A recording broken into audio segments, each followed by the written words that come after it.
नमस्कार दोस्तों, कैसे हैं आप लोग। आज हम पढ़ने वाले हैं कक्षा 12वीं की पाठ्य पुस्तक अंतरा के गद्य खंड का 7वां पाठ, जिसका नाम है जहाँ कोई वापसी नहीं। यह निर्मल वर्मा के द्वारा रचित है। इस पाठ में हमें बताया गया है कि कैसे पर्यावरण के साथ खिलवाड़ करा जा रहा है। पर्यावरण को ध्यान में न रखते हुए औद्योगिकरण कैसे होता जा रहा है। तो आइए शुरू करते हैं। जहाँ कोई वापसी नहीं यात्रा वृत्तांत धुंध से उठती धुन संग्रह से लिया गया है।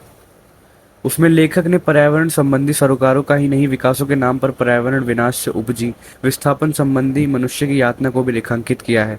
लेखक का यह मानना है कि अंधाधुंध विकास और पर्यावरण संबंधी सुरक्षा के बीच संतुलन होना चाहिए, नहीं तो विकास हमेशा विस्थापन और पर्यावरण संबंधी समस्याओं को जन्म देता रहेगा। मनुष्य अपने समाज, संस्कृति और परिवेश से विस्थापित होकर जीवन जीने के लिए विवश होता रहेगा। औद्योगिकरण विकास के दौर में आज प्राकृतिक सौंदर्य किस तरह नष्ट होता जा रहा है, इसका मार्मिक चित्रण इस पाठ में किया गया है। जहां कोई वापसी नहीं। वह धान रोपाई का महीना था, जुलाई का अंत। अब बारिश के बाद खेतों में पानी जमा हो जाता है। हम उस दोपहर सिंगरौली के एक क्षेत्र नवागांव गए थे। इस क्षेत्र में आबादी 50,000 से ऊपर है, जहां लगभग 18 छोटे छोटे गांव बसे हैं। इस चीज़ का प्रश्न भी बन सकता है कि वहाँ पे कितने गांव बसे हैं, तो आपको ये चीज़ अंडरलाइन करने की होती है कि 50,000 से ऊपर आबादी है और 18 छोटे छोटे गांव बसे हैं। आइए आगे बढ़ते हैं। इन्हीं गांवों में एक का नाम अमझर है। अमझर मतलब आम से, मतलब चारों तरफ से आम से घिरा हुआ गांव या फिर कोई जगह। अमझर आम के पेड़ों से घिरा गांव जहां आम झड़ते हैं, किंतु पिछले 2-3 वर्षों से पेड़ों पर सूनापन है। ना कोई फल पकता है, ना कुछ नीचे झड़ता है। कारण पूछने पर पता चला कि जब से सरकारी घोषणा हुई है कि अमरोली प्रोजेक्ट के अंतर्गत नवागांव के उनके अनेक गांव उजाड़ दिए जाएंगे, तब से न जाने कैसे आम के पेड़ सूखने लगे। पाठ में यह भी लाइन बताई गई है कि अगर आदमी ही नहीं रहेगा अगर गांव के अंदर, तो पेड़ रहकर क्या कर लेंगे। पेड़ों की देखभाल के लिए भी आदमी बहुत अपना योगदान करता है। पेड़ों की सेवा भी मनुष्य द्वारा बहुत तरीके से की जाती है। टिहरी गढ़वाल में पेड़ों को बचाने के लिए आदमी के संघर्ष की कहानियां सुनी थी, किंतु मनुष्य के विस्थापन के विरोध में पेड़ भी एक साथ मिलकर मुक्त सत्याग्रह कर सकते हैं। इसका विचित्र अनुभव सिर्फ सिंगरौली में हुआ। मेरे लिए एक दूसरी दृष्टि से भी यह अनूठा अनुभव था। लोग अपने गांव से विस्थापित होकर कैसे अनाथ उन्मूलित जिंदगी बिताते हैं। विस्थापित का मतलब अपनी जगह को छोड़ के किसी दूसरी जगह जाना, लेकिन ये मतलब एक टेम्पररी पीरियड के लिए भी हो सकता है और परमानेंट भी। अगर औद्योगिकरण की वजह से हो रहा है तो ये परमानेंट होगा, क्योंकि अगर एक बार इंडस्ट्री गांव वगैरह में बन जाए या आ जाए, फिर थोड़ी ना लोग वापस आ सकते हैं। लेकिन अगर कुछ घटना हो जाए, जैसे भूकंप आ गया, सुनामी आ गई, बाढ़ आ गई, तो फिर लोग एक ठिकाने से दूसरे ठिकाने पर चले जाते हैं और कुछ टाइम बाद जब सब कुछ सही रहता है उसके बाद वह वापस आ जाते हैं। आइए आगे बढ़ते हैं। यह मैंने हिंदुस्तानी शहरों के बीच बसी मजदूरों की गंदी दम घुटती भयावह बस्तियों और स्लम्स में कई बार देखा है, किंतु विस्थापन से पूर्व वे कैसे परिवेश में रहते होंगे, किस तरह की जिंदगी बिताते होंगे। इसका दृश्य अपने स्वच्छ पवित्र खुलेपन में पहली बार अमझर गांव में देखने को मिला। पेड़ों के घने झुरमुट, साफ सुथरे खप्पर लगे मिट्टी के झोंपड़े और पानी, चारों तरफ पानी। अगर मोटर रोड की भागती बस की खिड़की से देखो तो लगेगा जैसे सामूची जमीन एक झील है, एक अंतहीन सरोवर जिसमें पेड़, झोपड़े, आदमी, ढोर डांगर आधे पानी में आधे ऊपर तिरते दिखाई देते हैं, मानो किसी बाढ़ में सब कुछ डूब गया हो, पानी में धंस गया हो। किंतु यह भ्रम है, यह बाढ़ नहीं, पानी में डूबे धान के खेत है। अगर हम थोड़ी सी हिम्मत बटोरकर गांव के भीतर चले, तब वे औरतें दिखाई देंगी जो एक पांत में झुकी हुई धान के पौधों छप छप पानी में रोप रही हैं। सुंदर सुडौल धूप में चमचमाती काली टांगे और सिरों पर चटाई के जरा सी आहट पाते ही वह एक साथ सिर उठाकर चौंकी हुई निगाहों से हमें देखती हैं, बिल्कुल उन युवा हिरनियों की तरह जिन्हें मैंने एक बार कान्हा के व्यंग स्थल में देखा था। तो यहाँ पे औरतों का बताया गया कि गांव में वो कैसे मेहनत करके अपने लिए, मतलब कैसे मेहनत करके रात दिन पसीना बहाकर अपना घर बार देखती हैं, और उनकी कैसी हालत हो जाती है धूप में। जैसे उन्होंने रंग का भी जिक्र करा है कि काले हो जाते हैं, किंतु वे डरती नहीं, भागती नहीं, सिर्फ विस्मय से मुस्कुराती है और फिर सिर झुकाकर अपने काम में डूब जाती है। यह समूचा दृश्य इतना साफ और सजीव है, अपना स्वच्छ मानसलता में इतना संपूर्ण और शाश्वत की एक क्षण के लिए विश्वास नहीं होता कि आने वाले वर्षों में सब कुछ मटियामेट हो जाएगा। झोपड़े, खेत, ढोर, आम के पेड़ सब एक गंदी आधुनिक औद्योगिक कॉलोनी की ईंटों के नीचे दब जाएगा। और ये हंसती मुस्कुराती औरतें भोपाल, जबलपुर या बैडन की सड़कों पर पत्थर कूटती दिखाई देंगी।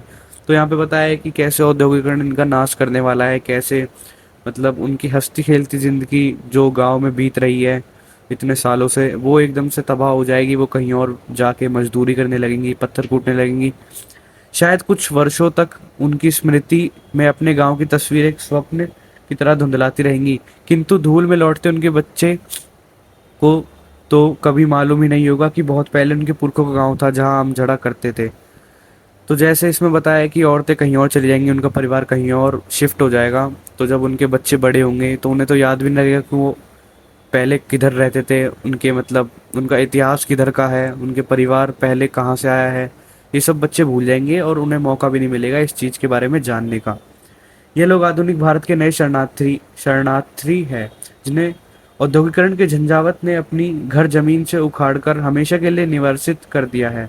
प्रकृति और इतिहास के बीच यह गहरा अंतर है। बाढ़ या भूकंप के कारण लोग अपना घर बार छोड़कर कुछ अरसे के लिए जरूर बाहर चले जाते हैं, किंतु आफत टलते ही वह दोबारा अपने जाने पहचाने परिवेश में लौट ही आते हैं। तो इसमें उदाहरण दिया गया है जो मैंने बताया था, जो प्राकृतिक के द्वारा अगर प्रकृति की वजह से विस्थापन हुए तो वो ऐसा होता है, तो वे फिर कभी अपने घर वापस नहीं लौट सकते। आधुनिक औद्योगिकरण की आंधी में सिर्फ मनुष्य ही नहीं उखड़ता, बल्कि उसका परिवेश और आवास स्थल भी हमेशा के लिए नष्ट हो जाते हैं। एक भरे पूरे ग्रामीण अंचल को कितनी नासमझी और निर्ममता से उजाड़ा जा सकता है, सिंगरौली उसका ज्वलंत उदाहरण है। अगर यह इलाका उजाड़ रेगिस्तान होता तो शायद शोभ नहीं होता, किंतु सिंगरौली की भूमि इतनी उर्वरा और जंगल इतने समृद्ध है कि उनके सहारे शताब्दियों से हजारों वनवासी और किसान अपना भरण पोषण करते आए हैं। 1926 से पूर्व यहाँ खेरवार जाति के आदिवासी राजा शासन किया करते थे, किंतु बाद में सिंगरौली का आधा हिस्सा, जिसमें उत्तर प्रदेश तथा मध्य प्रदेश के खंड शामिल थे, रीवा राज्य के भीतर शामिल कर लिया गया। 20 वर्ष पहले तक समूचा क्षेत्र विंध्याचल और कैमूर के पहाड़ों और जंगलों से घिरा हुआ था, जहाँ अधिकांशत कतथा, महुआ, बांस और शीशम के पेड़ उगते थे।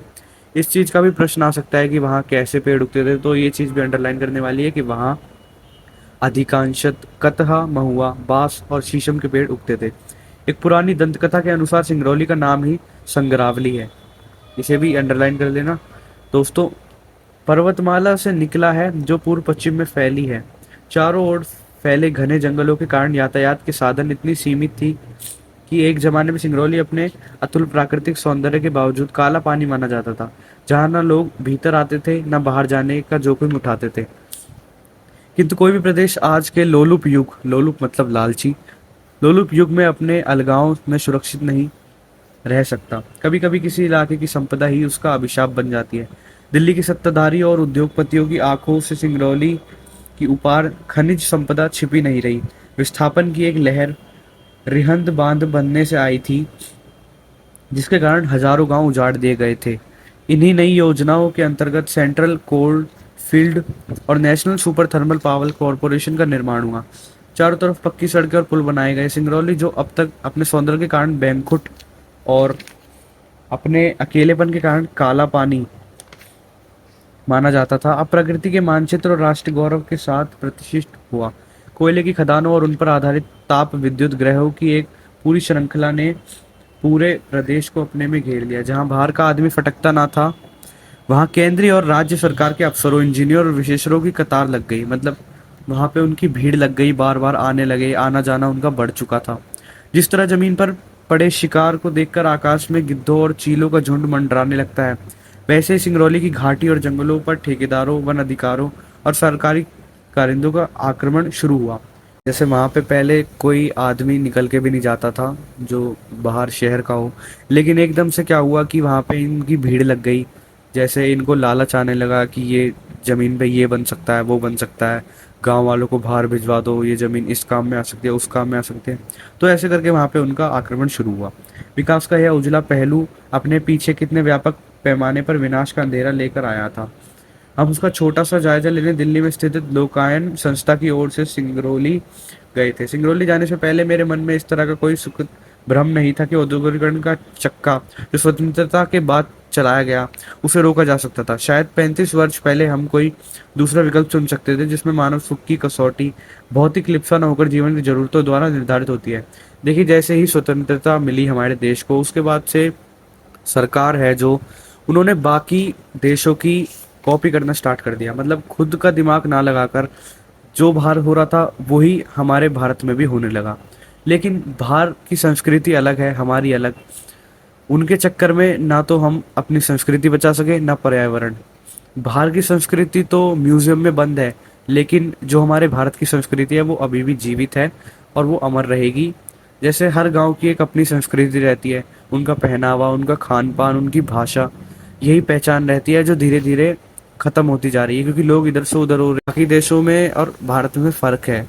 उनका तो इतिहास बच रखा था, हमारा जो इतिहास, हमारी जो संस्कृति थी वो हमें बचा के रखनी थी, लेकिन वो भी हम उसमें भी नाकाम रह गए। लेकिन अब काफ़ी कोशिशें हो रही है, नई नई स्कीम चल रही है, पारंपरिक संबंध बनाए रखने का हो जाता है। स्वतंत्रोत्तर भारत की सबसे बड़ी ट्रेजेडी यह नहीं है कि शासक वर्ग ने औद्योगिकरण का मार्ग चुना। ट्रेजेडी यह रही है कि पश्चिम की देखा देखी और नकल में योजनाएं बनाते समय प्रकृति, मनुष्य और संस्कृति के बीच का नाजुक संतुलन किस तरह नष्ट होने से बचाया जा सकता है। इस और हमारे पश्चिम शिक्षित सत्ताधारियों को ध्यान कभी नहीं गया। हम बिना पश्चिम को मॉडल बनाए अपनी शर्तों और मर्यादाओं के आधार पर औद्योगिक विकास का भारतीय स्वरूप निर्धारित कर सकते हैं। कभी इसका ख्याल भी हमारे शासकों को आया हो, ऐसा नहीं जान पड़ता।